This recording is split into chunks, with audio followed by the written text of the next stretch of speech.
Danny, I was going to start with you, and I really appreciate you guys doing this and taking time out of your day.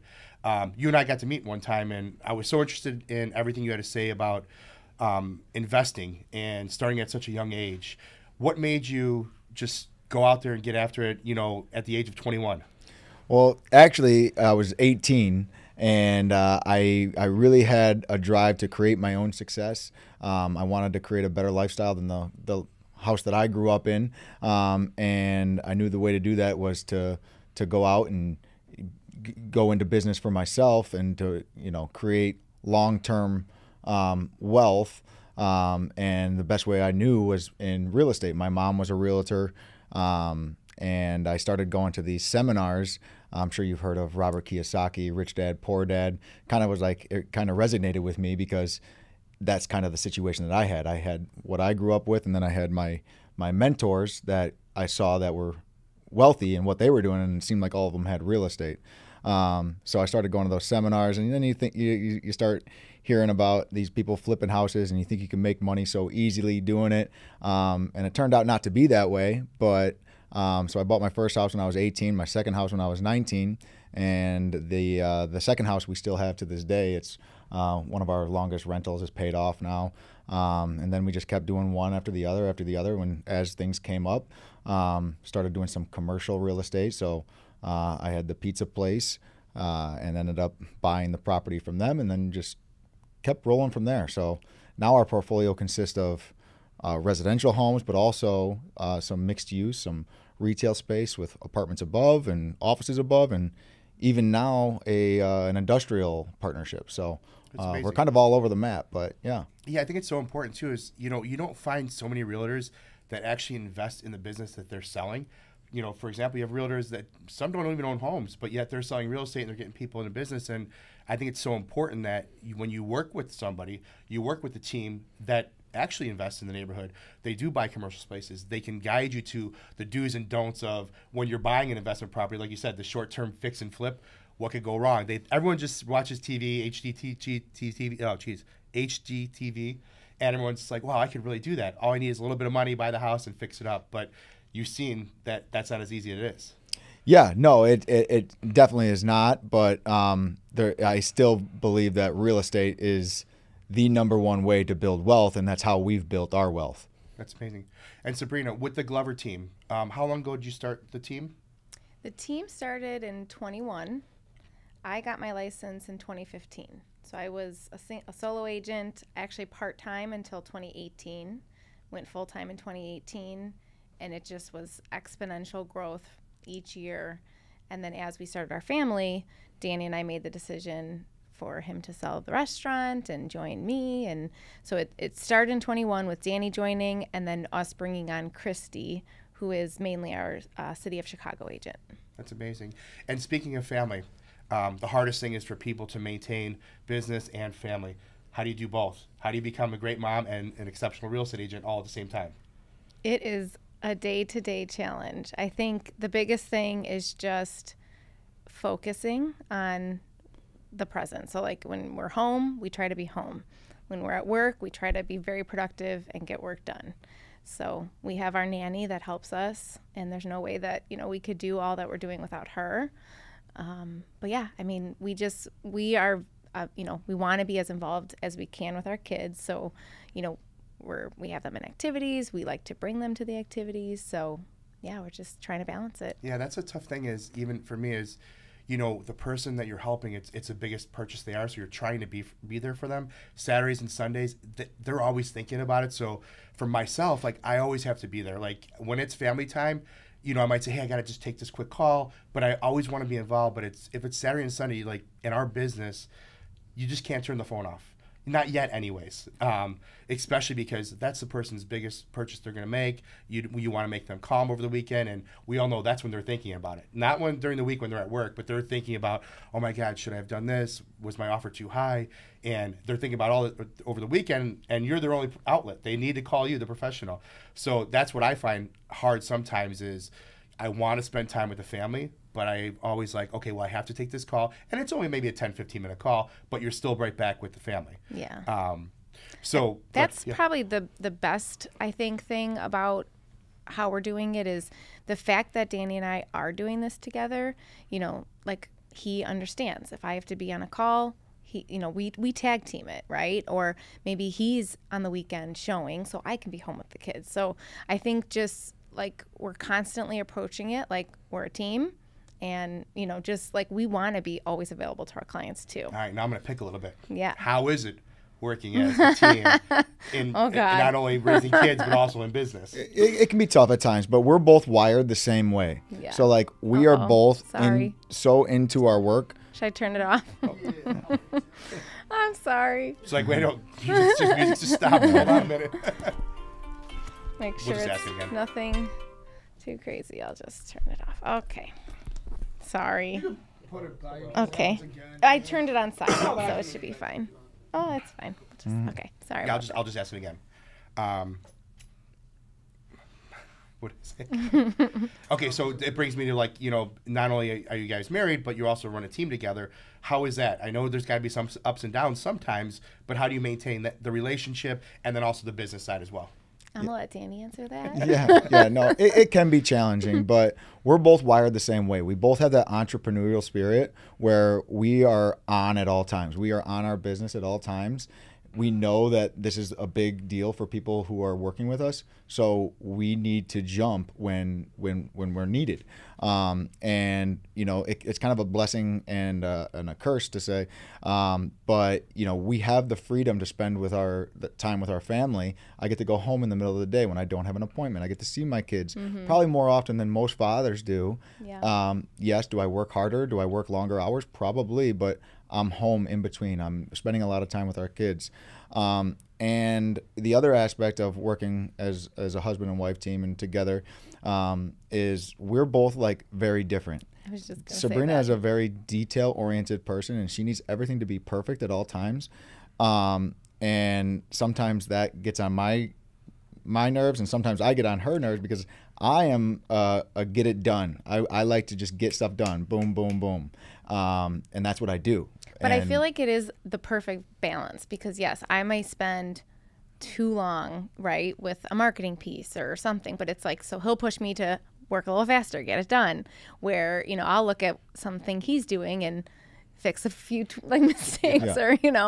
So, yeah, it's a great balance, I feel like. That's also a great thing, too, is because we all know this is some people are more comfortable working maybe with a woman, some with a man. And you guys get that both all with the same team. And then as you guys grow, I'm assuming more people come on board where you get more of that time to yourselves and, each other, where there's other people taking those buyers out or going to listing presentations when you guys have built your business already so much higher. I can't see it happens all the time. And I've done this. They'll edit it good. Yeah, just edit that part a lot. But no, that's one thing that is great because you guys have both aspects. Like you said, you're more detailed.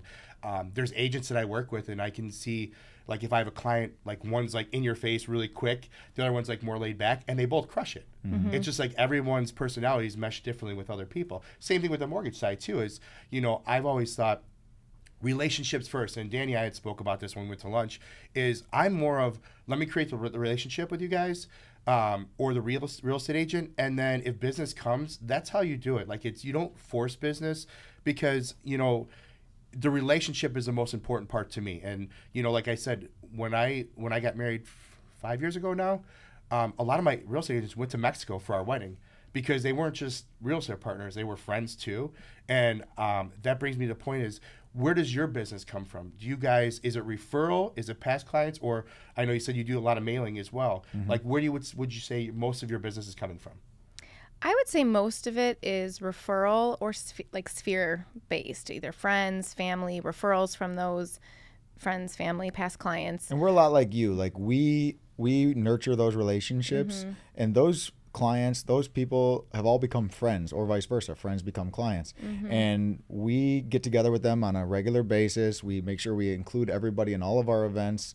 We're really big on that. We like to entertain, so like that's our thing. And I think that's one of the reasons that our sphere is so tight, and our sphere supports us and we support our sphere. Yeah, and I think the main, like I always say, even to our clients directly, I want you to be completely happy with your experience with us. Like, I want you to rave about us to your friends and family. So I think that's our number one mindset, is our customer service. We always want to make every client feel like they're the only client we're working with. So yeah, I think it's just, top priority. That's a the great customer. approach. Yeah. And you guys were talking about events. It's funny, as you get older, my events when I was younger, and I'm 45 now, but when I was younger, it was like happy hours, doing all these things. And then when we moved to the suburbs, now I'm ice cream social. Yeah. I'm like, because you know what it means is the mom and dad don't have to get a sitter, or just mom comes or just dad comes. Now the whole family comes. And I Right. think it's just so much more of an experience, because then it's not a forced networking event either. It's a social event. Like, hey, come have fun, come ice cream. We have a bouncy house. Like, those are cool things that I started doing when I moved to the suburbs. And I found it just because people get to know you then. In a social event. You're not trying to sell them anything. You're just saying, hey, come have a good time. We're having a barbecue. That kind of stuff. What do you guys do in Downers as far as your events? Like, do you guys do those type of events, or are they held at restaurants, or how do you do your events for your past clients? Well, every year we do a client appreciation party. That's the big one, and that's growing each year. And yet we always say, like, we not only want you to think of us like, okay, for this one transaction, we want to be your realtor for life. So you're our client for life. We want to every year entertain you with a party and celebrate and catch up, right? See Right. what's changed year after year. So I think our main one is the client appreciation party. Yeah, and that's usually held at a restaurant. I came from the restaurant industry, for so like a lot of my buddies are in the restaurant industry. So we try to support those establishments. So we had one at Pierce, we had one at Cadence. We met you at Thassos, so that Thassos is actually one of our buildings that we own. So that's why we love to support them. But yeah, we like to support our community and the people who have supported us, and so we've had those events, and then just having kids of our own, we socially, like, that's like what we do now, like you said, like before you used to go out and have drinks, and that we don't really do that anymore. Right. All of our events are kid centric. So yeah, our two though. So we did do breakfast with Santa this past year. Oh yeah, we did. Yeah, and that was so much fun. And I mean, we had such a great turnout. And now we told people we're going to do it the same weekend every year, and plan for it, right? Yeah. So we invite Santa to come over, and so that was like our family focused one. And then we did host a St. Patrick's Day party that was parents only. Yeah. And that was really fun as well. Well, that's nice to get a mix. But like you always say, like, your biggest turnout is always when you don't exclude the kids. You know? Yes. You'll have to come to our St. Patrick's Day party. That one's a riot. Bring the crew. Oh yeah. We might not want it in a video. Yeah. So bring me to the fall now. How do you guys prepare for the different seasons? I know we talk about, the spring market is so after it, and then we've noticed the market kind of slowing down. And when I say slowing down, meaning there's still listings out there, there's still buyers out there, but you're maybe getting a little bit more now than you were maybe even a month ago. How do you see the fall market going this year versus previous years? I mean, I think the election will play a role in this year's fall market. I mean, traditionally, it always, gets a little slower in the summer. People are trying to enjoy time with their families, enjoy the summertime. And then typically after the school year starts is when it kind of picks up again. So like the fall gets usually pretty busy kind of before the holiday season. Okay. But this year, I don't know. I think that the fall market could be affected with the election. So I think, if people want to sell, they should just probably consider, listing sooner than later. Right, because you kind of see an influx of people now because they want to get in their homes before the school starts, and then after that is when the next group of buyers come out. Maybe it's the city people coming into the suburbs that they didn't need a school yet, or vice versa. I noticed, hopefully September is supposed to be some good news. Hopefully that there might be a rate cut. There were supposed to be 6 this year. We haven't seen any. So fingers crossed. I mean, the CPI numbers last week came out nice, and we saw rates get a little bit better. So I'm optimistic. I'm really hoping that we see those mid to low 6s coming in that fourth quarter, which sounds crazy when we were just talking 2 and 3% rates 3 years ago now. And I think people have understood now, like, hey, these are what rates are. Like, they're not 3% anymore. They're here. Go out and buy now, because if you wait till next year and those rates do go in the 5s, well, now you've just doubled the amount of buyers out there. Now your house prices go back up in the spring, which is great for everyone who bought this year. But those that have been on kind of like waiting for the rate cut, I think they're going to miss out if they continue to wait. Yeah. And one thing I think we've also noticed is, at least with our listings right now, is the homes that maybe need a little more work, where they may have sold easily 3-4 months ago, are sitting, and we're having to advise our clients to maybe fix up some stuff, get them a little more showing ready, because buyers are getting a little more picky with what they want, and they're choosing other homes over theirs. So I think it started to shift a little bit, but yeah, obviously looking forward to the rates coming down, which we've been hearing that for a year or two.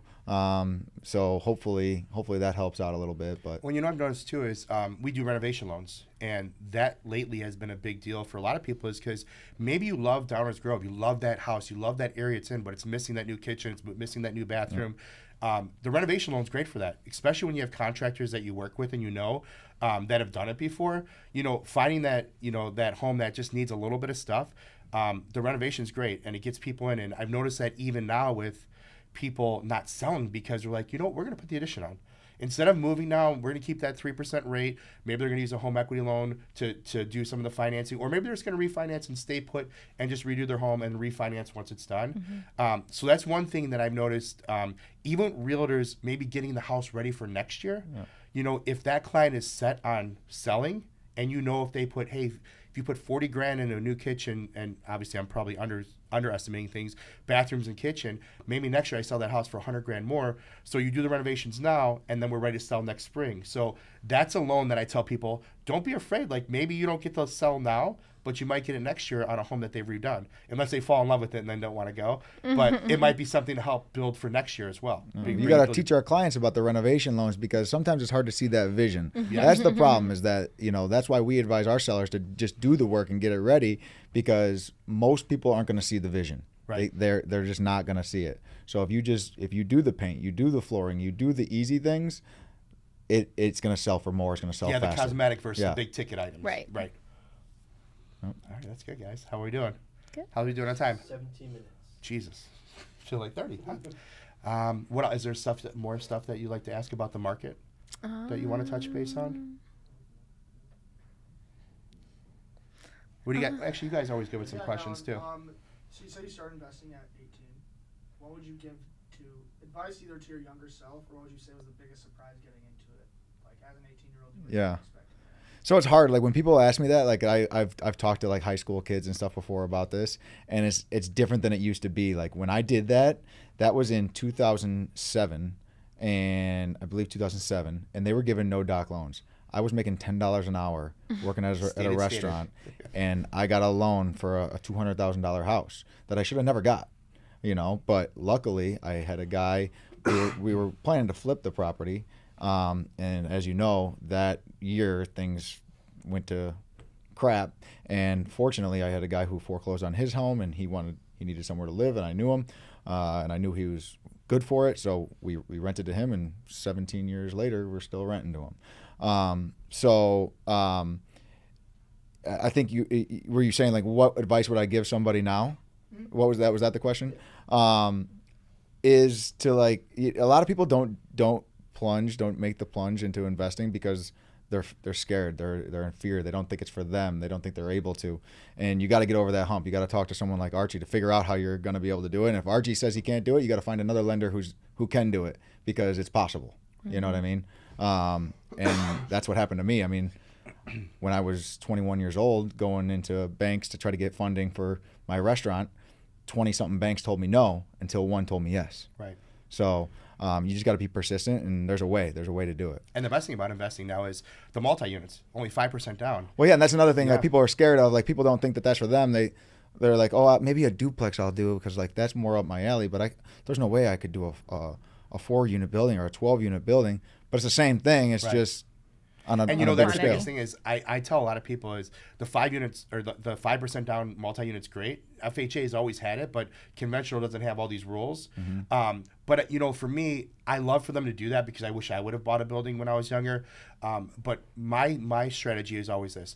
Yes, you can do 5% down, but what do you have left if you need a new roof, or if you need tuck pointing? Or that's where you guys come into play, because having a really good realtor who's invested in property and sold lots of properties, you guys can tell them what they may need to think about. You know, you've had a number of investment properties.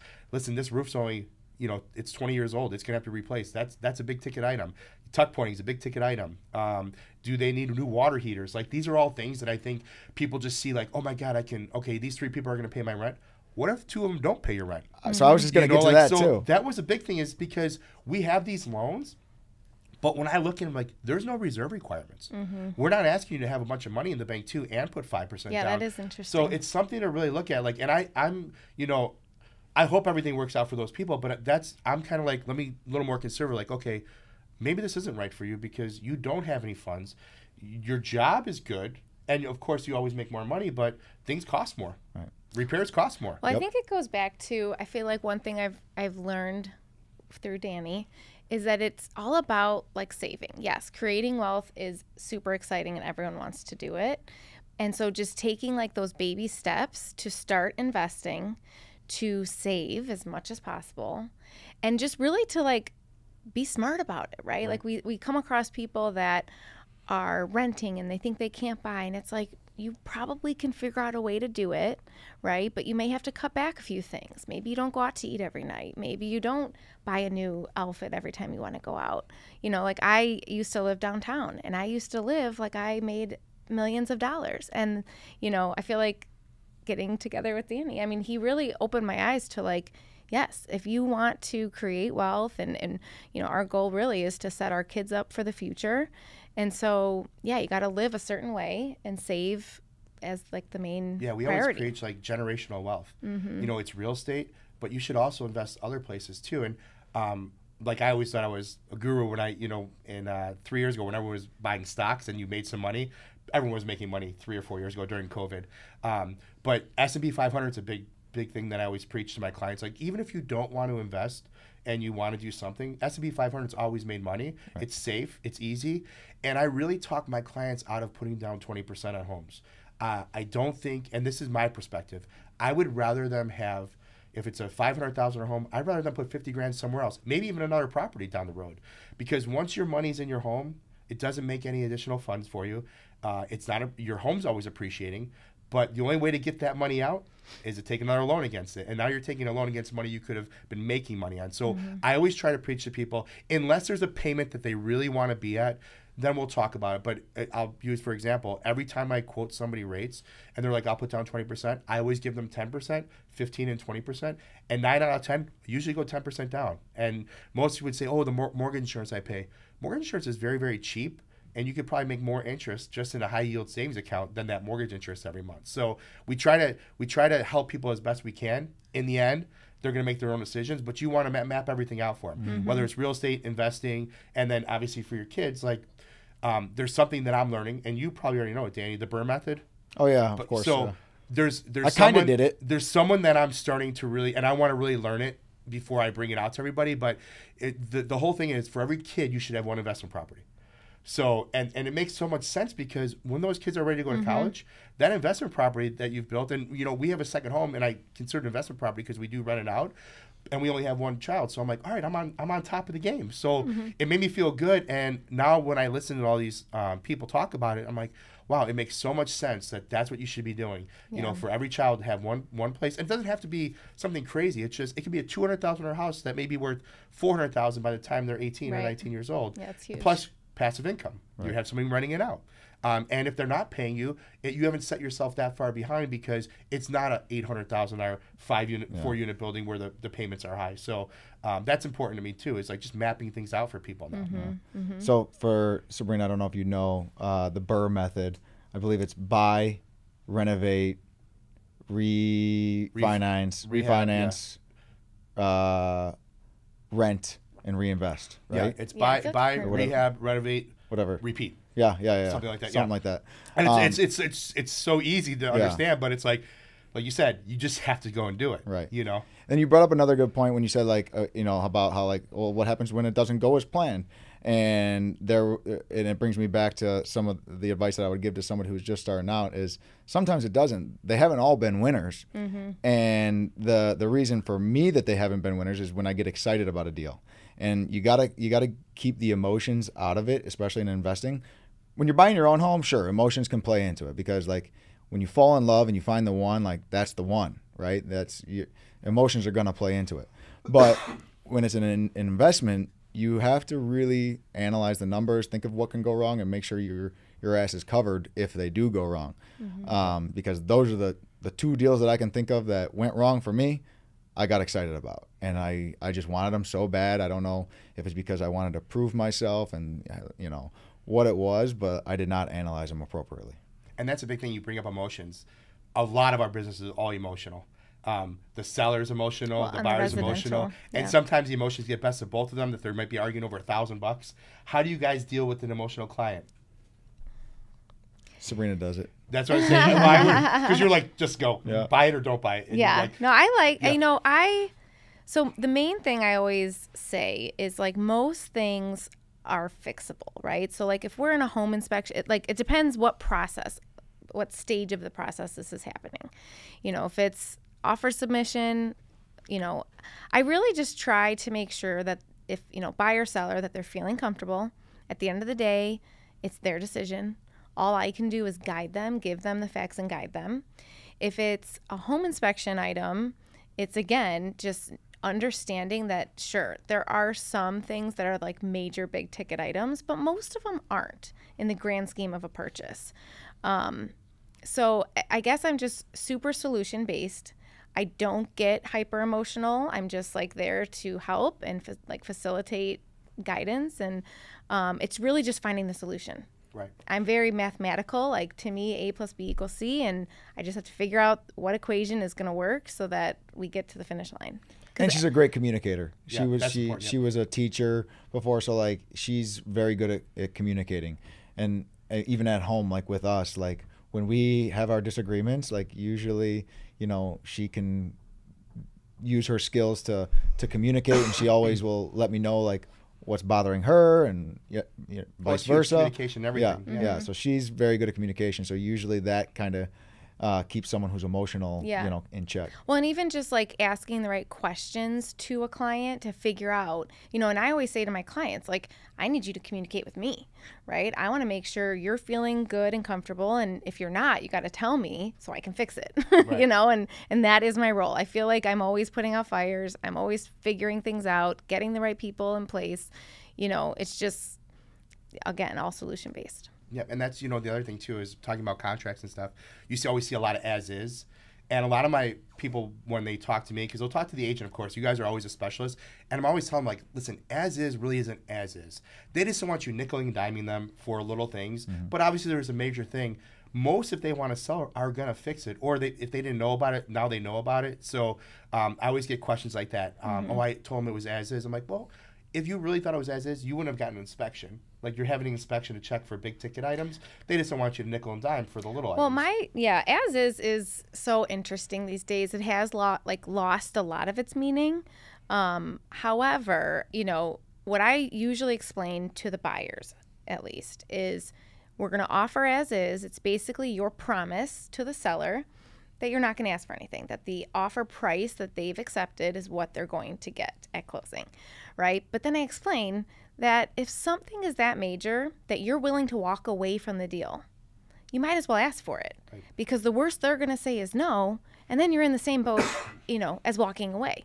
Right? So if it's a deal breaker for you, we might as well just ask, because yes, they're either going to fix it, but if they're not going to fix it, they have to disclose it. So likely if it's that big of an issue, the next buyer is going to catch it. So they're probably going to work with you on it. And what would you, for like ticket items like that, would you advise them to have it fixed? I would be more of like, give me a price and I want the money to do it myself because I'm going to live there. Mm-hmm. What would you advise a client to do? I think it depends on the client and depends on what it is, right? If it's like mold remediation or radon mitigation, I mean, those things are pretty standard and they're, it's either done or it's not, right? But if it's something that could be subjective, like I'm trying to think of something right now, but and we want a certain quality of work done, like I'm just thinking like a roof. We're going over now. It's a sewer connection.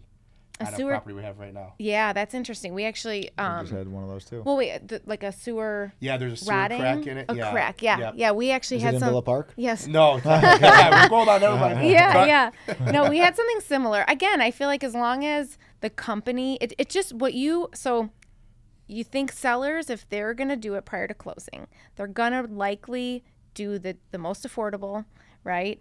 But it's kind of just depends if they're doing it with a licensed, person, is there a warranty in place? I think it just depends on the situation and what it is. And if the buyer has the funds, because yes, I mean, I guess if they're getting a credit, they have more money in their bank, Right. they're bringing less to closing. So yeah, I think it just depends on the issue. It is funny though, because sometimes sellers are like concerned about that. They're like, well, if I'm going to give them the $20,000, they better be getting a new roof. I'm like, what do you really care? Like, if you're done with it, like Right. the 20's gone. Yeah. You're in your new house. Like your house is sold.